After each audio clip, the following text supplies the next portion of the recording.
Where is your comfort zone, and what do you do to break free of living in it?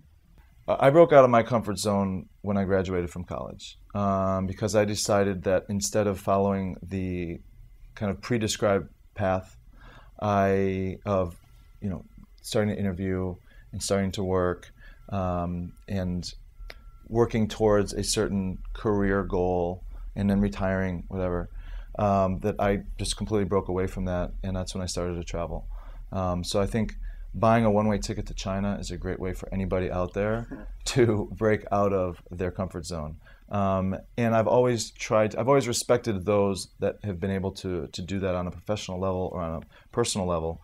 And I've often, had to reinvent myself or do that myself.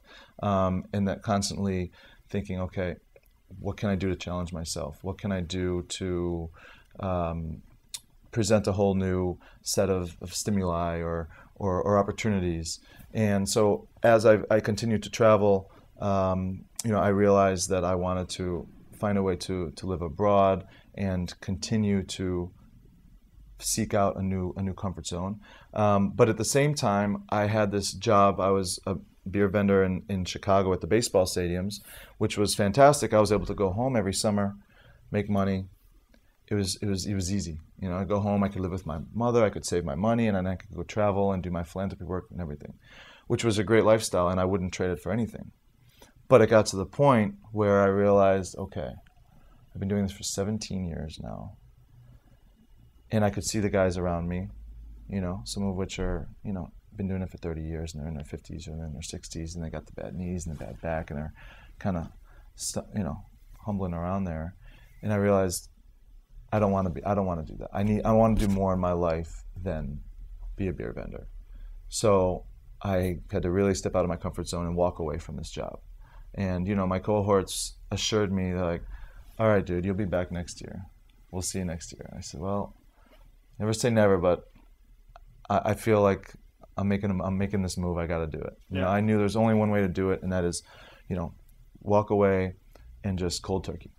So it's been, there are challenges inherent in that. As I was saying, it's all of a sudden you have to provide income and you have to realize, okay, I'm an adult and I have to provide for my future. Cool. But I felt like I never would have taken the next step if I had this comfort zone to come back to. I think it's really important to, not to be afraid of what's out there and to, embrace uncertainty. And to me, I think one of the lessons that I have learned personally and that I try to pass to people that I meet is to embrace uncertainty, because uncertainty is the one certainty in our life. And yet it's the one thing that often brings people down. Mm-hmm. And the more that every challenge that comes my way, I try to embrace and say, well, it's all in how I'm going to deal with this and how I react to this, because we all know that if this uncertainty doesn't happen, a month down the road, something else is going to come up. So the more I can kind of, take everything with a smile and be like, oh, here we go again. Let's see what we got to do here.